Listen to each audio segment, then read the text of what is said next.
एक महिला टीचर जो कि 5 साल बाद अपनी जो इंटरमीडिएट का जो बुक है उसको खोलती है, देखती है, पढ़ रही होती है, तो उसमें से एक चिट्ठी निकलता है। जब वो चिट्ठी को पढ़ती है तो उसकी आंखों से आंसू रुकने का नाम ही नहीं ले रहा था। नमस्कार, प्रणाम, मैं दीपक कुमार यादव। कहानी के इस नए एपिसोड में आप सभी का बहुत बहुत स्वागत है। वीडियो देखने से पहले थोड़ा सा वीडियो को लाइक कर दीजिए और अभी तक अगर आपने हमारे इस चैनल को सब्सक्राइब नहीं किया है तो प्लीज़ चैनल को सब्सक्राइब कर दीजिए। दोस्तों, यह कहानी है बिहार के पटना ज़िले का। प्रभास नाम का जो लड़का है वो इंटरमीडिएट में पढ़ रहा है, बहुत सारे स्टूडेंट पढ़ रहे हैं, लेकिन एक जो संध्या नाम की जो लड़की है उसका थोड़ा ज़्यादा इस पर ध्यान होता है। प्रभास को भी पता है कि ये संध्या जो है मुझे फॉलो कर रही है, फोकस कर रही है। तिरछी नज़रों से सबसे नज़र बचा के प्रभास भी देख लिया करता है, लेकिन चूँकि ये चाहता था कि ये बात जग जाहिर ना हो, लोगों के पास न जाए, क्योंकि थोड़ा शर्मिला टाइप का था ये। और ये जो संध्या थी, संध्या के जितने भी फ्रेंड थे सभी को यह बात क्लियर पता था। इन दोनों में कभी कोई ऐसा बातचीत नहीं हुआ, किसी प्रकार से कोई बातचीत नहीं हुई, लेकिन जो संध्या के जितने भी फ्रेंड थे सभी को यह पूरा क्लियर पता था कि इन दोनों के बीच में कुछ बचा हुआ नहीं है। संध्या भी कई बार अपनी सहेली को समझाती है कि ऐसा कुछ भी नहीं है, लेकिन सहेली मान ही नहीं रही थी। कुछ लड़के को भी पता था कि इन दोनों के बीच में बहुत कुछ हो चुका है, बहुत कुछ चल रहा है, लेकिन असल ये था कि संध्या कुछ ज़्यादा फोकस कर रही थी। प्रभास ये भी फोकस कर रहा था, लेकिन सबसे बचा के कर रहा था।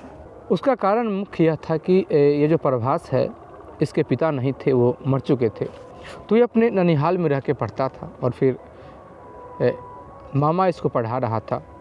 तो ये चाहता था कि अगर कोई भी ऐसा घटना होता है, मेरे बारे में लीक होता है, तो फिर मामा जो है अपना जो हाथ है हमारे सर पर से हटा लेगा, तो फिर हम कहीं के नहीं बचेंगे।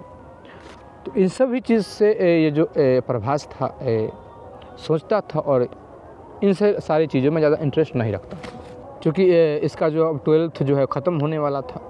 तो फिर होता क्या है कि कुछ दिन बचा हुआ था, तो कॉलेज की तरफ से एक घूमने के लिए रखा जाता है प्रोग्राम, जिसमें लगभग 60-70 विद्यार्थी को जाना था। ये जो प्रभास है ये भी सभी स्टूडेंट के साथ ये भी अपना नाम लिखा लेता है।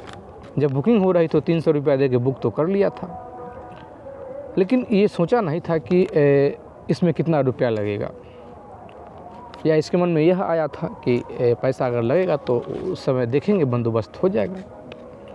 अब क्या होता है कि कल होके निकलना है, सुबह 5 बजे सभी को उपस्थित होना है।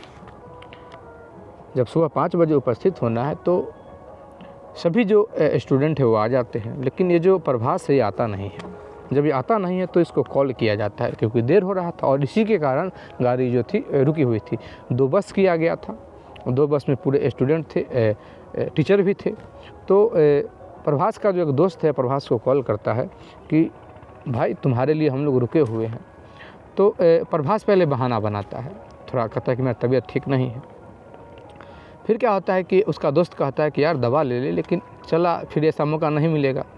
और साथ में ये भी कहता है कि संध्या भी जा रही है। प्रभास कहता है कि संध्या जा रही है उससे हमको कोई मतलब नहीं है, लेकिन मेरा तबीयत ठीक नहीं है। लेकिन कई बार जब वो प्रेशर देता है तो फिर ये कह देता है कि यार बात ऐसा है कि पैसा का जुगाड़ मुझसे नहीं हो पाया, क्योंकि उस समय सुबह पहर पैसा को जमा करना था, जमा करके और पैसा लेके और जमा करना था और फिर साथ में चलना था। तो कोई बहाना बना दे, कह देना कि उसका स्वास्थ्य खराब है। ये बात सभी को पता चलता है, सभी तो एक नॉर्मल रिएक्ट कर रहे थे, लेकिन जब ये बात संध्या को पता चलता है तो संध्या कहती है कि ऐसा कैसे नहीं जाएगा, क्योंकि दरअसल संध्या जा ही इसलिए रही थी क्योंकि प्रभास जा रहा था, और संध्या के जो घर वाले थे वो मना कर रहे थे कि नहीं जाना है, क्योंकि संध्या के घर वाले ठीक ठाक फैमिली से थे। तो वो देख रहे थे कि क्या सभी के साथ जाएगी, जब जाना होगा तो हम लोगों के साथ जाएगी। लेकिन ये लड़के सभी को कन्विंस करके जो संध्या है ये सभी स्टूडेंट के साथ, टीचर के साथ घर वालों को मनाई थी और परमिशन ली थी। इसको बहुत गुस्सा चल रहा था कि भाई इतना मेहनत अब वो नहीं जा रहा है। फिर संध्या कहते हैं कि तो हम भी नहीं जाएंगे, चूँकि संध्या की जो फ्रेंड थी जितने भी, सभी को यह पता था कि संध्या को यहाँ आने में, यहाँ जो तैयार हुई है, बहुत इसको मेहनत करना पड़ा है। फिर सभी को गुस्सा चढ़ता है कि भाई अचानक से वो क्यों नहीं जाएगा, अचानक से कल तक तो ठीक था और अचानक से उसका तबीयत ख़राब हो गया, ये क्या मतलब हुआ। चूँकि संध्या कभी उससे बात नहीं की थी, लेकिन संध्या उस लड़के से कहती है कि ठीक है तुम प्रभास को कॉल करो और हैंड फ्री करो।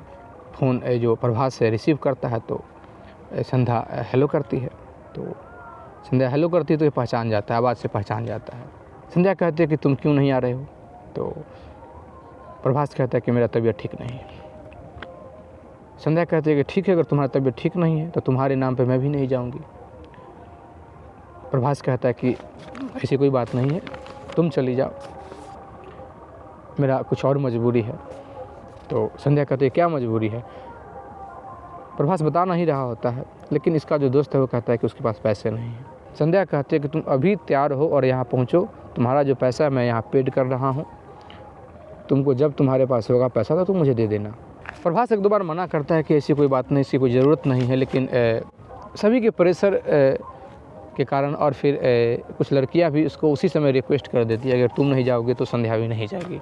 तुमको पता नहीं है कि संध्या को कितनी मशक्क़त करना पड़ा है अपने घर वालों से परमिशन लेने के लिए। अब क्या होता है कि प्रभास जो है वो आता है, क्योंकि जब सभी बैठ रहे थे तो सभी लड़का अलग लड़की अलग बैठ रहा था, एक सिस्टमिक ढंग से बैठा था, और जो टीचर लोग थे वो दूसरे बस में थे। लेकिन थोड़ा दूर बस जाने के बाद उसमें कुछ लड़का और लड़कियां ऐसी थी जो प्रेमी प्रेमिका थे, कुछ वैसे थे जिनका चल रहा होता है। तो जो क्लियर हो चुका था, जिसके बारे में सभी जानते थे, वो तो तुरंत दोनों जो 2 सीट का एक बस में होता है तो दोनों एक साथ आ जाते हैं। अब ये जो प्रभास है, प्रभास एक लड़के के साथ बैठा हुआ है, उधर संध्या भी एक लड़की के साथ बैठी हुई है। अब क्या होता है कि संध्या की जो बगल में फ्रेंड थी वो तो अपने बॉयफ्रेंड के साथ बैठ जाती है। तो प्रभास जो बैठा हुआ था, तो प्रभास के बगल में जो लड़का बैठा हुआ था वो कहता है कि भाई हम क्यों कबाब में हड्डी बने, भाई जिसका सीट है वो आके बैठ जाए। सभी को पता था कि वो संध्या को ही कह रहा है, और प्रभास जो है जो उसको हाथ पकड़ के रोकता है कि तुम मत जा, तुम मत जा, तुम ही बैठे मेरे पास, क्योंकि वो संध्या बैठ जाएगी आगे, हो सकता है, क्योंकि उसको इतना भरोसा था कि संध्या आगे बैठ सकती है। लेकिन वो नहीं मानता है कि नहीं मुझे कबाब में हड्डी नहीं बनना है, इसका पाप हम कहाँ तक ले जाएंगे, और फिर वहाँ से उठ जाता है। बस उसको उठना था, संध्या आके वहाँ बैठ जाती है। संध्या बैठती है तो फिर एक अलग प्रकार का पूरा जो बस का था वो माहौल हो जाता है। अलग अलग प्रेमी प्रेमिका थे, लेकिन ये जो दोनों थे वो पहली बार एक साथ बैठ रहे थे। वह जो टूर था वो था राजगीर जाना था, नालंदा जो विश्वविद्यालय उसको देखना था। राजगीर घूमा जाता है, नालंदा घूमा जाता है, लेकिन साथ में घूमते घूमते ये जो संध्या थी कुछ ज़्यादा ही सीरियस होती जा रही थी, और थोड़ा ये जो प्रभास था थोड़ा ये भी खुला था, ये भी थोड़ा जो शर्म था उससे थोड़ा बाहर निकला था। जैसे ही एकांत मिलता है तो संध्या जो है वो दौड़ के जाती है और पीछे से बहुत ज़ोर से प्रभास को जकड़ लेती है। एक दो बार प्रभास जो छुड़ाने की कोशिश करता है, लेकिन भाई लड़की पकड़ी है, अंदर अंदर ये भी संध्या को चाहता था तो विरोध नहीं कर पाता है, ये भी थोड़ा साथ देने लगता है। इतने में क्या होता है कि एक मैडम इस चीज़ को देख लेती है। जब मैडम देख लेती है तो वो डांटने लगती है, बहुत ज़ोर से डांटने लगती है, और सबसे ज़्यादा प्रभास को डांटती है। प्रभास अपना सर नीचे किए हुए है, सॉरी सॉरी सॉरी कहे जा रहा है। प्रभास से यह कहा जाता है कि इस बात का जो जानकारी हम तुम्हारे घर पर देंगे, शिकायत देंगे, क्योंकि अगर तुम यहाँ आए हो तो हम लोग के जिम्मेवारी पे आए हो, ऐसे बदनाम हो जाएगा, ये बात तो खबर बाहर पता चलेगा तो क्या समझेगा लोग कि लड़का लड़की को साथ में इसीलिए लिया जाता है कि दोनों के बीच ये कराया जाए। प्रभास जो है सॉरी मांगता है, लड़की भी सॉरी मांगती है, फिर दोनों सेपरेट हो जाते हैं। वहाँ से रिटर्निंग में प्रभास बहुत उदास सा हो जाता है। लड़का लोग सपोर्ट तो कर रहा होता है कि अरे ऐसा होते रहता है, लेकिन प्रभास चूँकि अपना परिस्थिति जानता था, ये जानता था कि अगर एक बार भी हमारे घर पे इस चीज़ का मैसेज चला जाता है तो फिर बात बिगड़ जाएगा, फिर हम आगे पढ़ नहीं पाएंगे। अब क्या होता है कि अगला दिन प्रभास कॉलेज आता है, लेकिन जब कॉलेज आता है तो बहुत उखड़ा उखड़ा सा रहता है। सबसे बातचीत तो करता है, लेकिन संध्या की तरफ देखता भी नहीं है घूर के। संध्या को पता था कि ये मामा के यहाँ रहता है। संध्या कई दिन तक प्रभास का पीछा करती है, आखिरकार एक दिन सामने से रास्ता रोक देती है, तो प्रभास जो है रास्ता कट करके निकल जाता है। फिर जब संध्या जो एक दिन बहुत ज़ोर से रो रही होती है, तो संध्या की जो सहेली थी वो प्रभास को एकांत में ले जाके इसे पूछती है कि आखिर तुम ऐसा क्यों कर रहे हो, तुम भाव खा रहे हो। एक लड़की तुम्हारे पीछे पड़ी हुई है, और वैसी लड़की जिसके पीछे पूरा लड़का पड़ा हुआ रहता है, इतनी खूबसूरत लड़की तो किसी के खोजने से नहीं मिलती है और तुम्हारे पीछे पड़ी हुई है। तो प्रभास जो है उसके सामने में हाथ जोड़ लेता है कि तुम मेरी भी मजबूरी समझो, क्योंकि मेरे पिता नहीं है और फिर हम लोग का जितना भी पढ़ाई लिखाई का जो खर्चा है मेरे मामा उठाते हैं। उनको थोड़ा भी इस चीज़ का भनक लग गया तो फिर हमारे ऊपर कितना बड़ा पहाड़ टूटेगा शायद तुम नहीं जानती हो। अगर तुम चाहती हो कि हम प्यार में आगे बढ़ें लेकिन करियर में पीछे रह जाए तो बताओ। तो फिर इस सवाल का संध्या की सहेली के पास कोई जवाब नहीं होता है, और यह बात वो संध्या को कह देती है। संध्या भी चुप हो जाती है। थोड़े दिन में एग्ज़ाम होता है। एग्ज़ाम होने के बाद ये जो प्रभास है अलग से दूसरे यूनिवर्सिटी में नाम लिखा लेता है, और संध्या जो है दूसरे यूनिवर्सिटी में नाम लिखा लेती है। कोई बातचीत नहीं, कोई कुछ नहीं। संध्या जो है वो बीए करती है, बीएड करती है, उसके बाद टीचर का एग्ज़ाम देती है। इसका टीचर में जॉब लग जाता है। जॉब लगता है तुरंत ज्वाइनिंग हो जाता है। पढ़ाना था, चूँकि पढ़ाना था ये सब चीज़ पुराना हो चुका था, बस कभी कभी याद कर लिया करती थी। अब क्या होता है कि एक दिन ये सोचती है कि जब स्कूल में पढ़ाना है तो पिछला जो किताब है उसको देखना पड़ेगा। तो किताब को ऐसे उलट रही होती है रिवीजन के लिए कि हमको पढ़ाना है, और शुरू में होता है कि भाई जाएंगे, विद्यार्थी सामने रहेगा तो पूरा मजबूत होके जाना है। तो ये जैसे ही इंटरमीडिएट का किताब जो थी वो उलट रही होती है, तो उसमें एक पन्ना मिलता है। जैसे ही वो खोलती है तो हैंडराइटिंग वो पहचान जाती है, क्योंकि वो हैंडराइटिंग प्रभास का कई बार देख चुकी थी। उसको पढ़ने लगती है, लेकिन जब पढ़ने लगती है तो उसकी आंखों से आंसू जो है रुक नहीं रहा था, क्योंकि वो जो प्रभास है जब इसकी सहेली को मना कर दिया था कि मैं उससे नहीं मिल पाऊँगा, मैं इस प्यार में आगे नहीं बढ़ सकता हूँ, तो सहेली जो थी वो संध्या को जाके कह दी थी। तो संध्या भी अब साइड हो गई थी, वो भी इस ओर नहीं देखती थी, क्योंकि उसको भी यह समझाया गया था और विशेष रूप से कहा गया था कि वो अगर हमारा भविष्य चाहती है तो फिर वो भी अच्छा रहेगा कि वो भी हमसे थोड़ा दूर रहे। जब संध्या भी इग्नोर करने लगी थी, साइड होने लगी थी, तब प्रभास के अंदर में वह प्यार जग रहा था। इसके अंदर बेचैनी बढ़ने लगता है। लेकिन अब कहे तो किसको कहे, और किसी को कहता है तो सब इसको गाली ही देगा। जब वो मिल रही थी तो तुम इग्नोर कर रहे थे। फिर यह क्या किया था कि एक 2 पन्ने का एक लेटर लिखा था, उसमें पूरा अपना दिल का बात लिख दिया था कि भैया समझा, मुझे ऐसा लगा तो मैंने ऐसा लिखा, लेकिन जब से तुमने मेरे ऊपर से ध्यान हटा दिया तब मुझे जाके प्यार का एहसास हुआ, और मैं कुछ सोच नहीं पा रहा हूँ, कुछ कर नहीं पा रहा हूँ, ठीक से पढ़ भी नहीं पा रहा हूँ। और चुपके से वो लेटर जो था वो इसके किताब में जाके रख दिया था, क्योंकि सामने जाने का हिम्मत भी नहीं था, किसी को देने का हिम्मत भी नहीं था, क्योंकि ऐसा ये कर चुका था, बर्ताव कर चुका था। संध्या जब वो लेटर पढ़ती है, उसके आंख से आंसू रुक नहीं रहा है। स्कूल टीचर बन चुकी है, अपने पैरों पे खड़ा हो चुकी है, और जब स्कूल टीचर बनी है और इसकी शादी की अलग बात भी चल रही है, लड़के देखे जा रहे हैं, और कोशिश ये था कि कोई स्कूल टीचर ही खोजा जाए। अब क्या होता है कि संध्या जो है वो पता करने लगती है, सभी फ्रेंड का जो कांटेक्ट था उसको खंगालने लगती है कि उसका कोई पता लगा, लेकिन किसी भी तरीके से उसका कोई पता लग ही नहीं रहा था, क्योंकि वो प्रभास जो था किसी प्रकार से सोशल मीडिया नहीं चलाता था, और फिर वो ननिहाल छोड़ के अपना घर रहने लगा था। कई जगह कॉल किया जाता है, किसी प्रकार से कोई कांटेक्ट हुआ ही नहीं। 5 साल बीत चुका था, कांटेक्ट नहीं हुआ। रविवार के दिन क्या करती है जो संध्या है, वो उसी गांव पहुंचती है जहां का प्रभास था, क्योंकि प्रभास के बारे में इतना पता था कि इसका गांव घर वहां है और ननिहाल यहाँ है।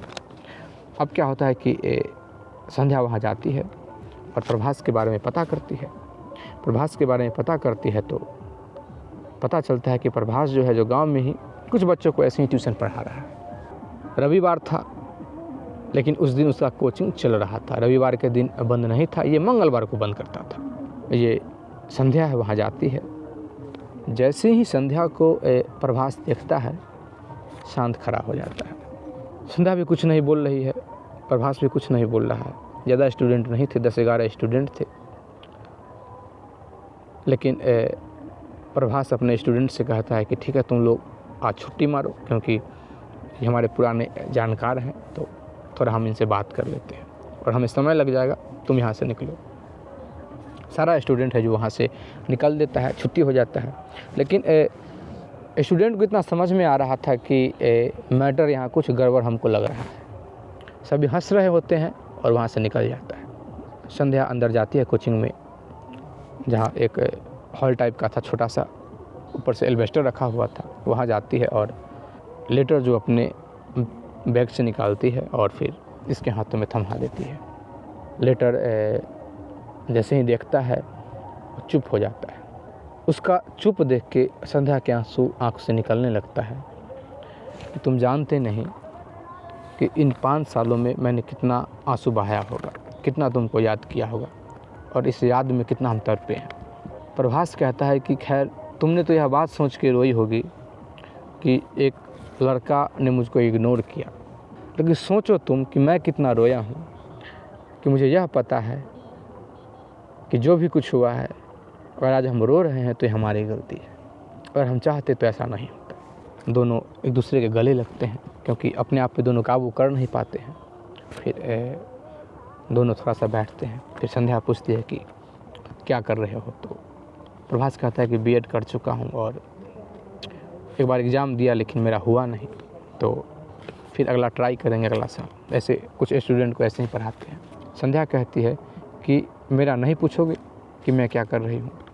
प्रभास कहता है कि मुझे पता है कि तुम टीचर हो गई हो, तुम्हारे बारे में हर एक चीज़ मुझे पता है, मैं पता कर रहा था, लेकिन फिर तुम्हारे सामने में जाने का हिम्मत नहीं हुआ, क्योंकि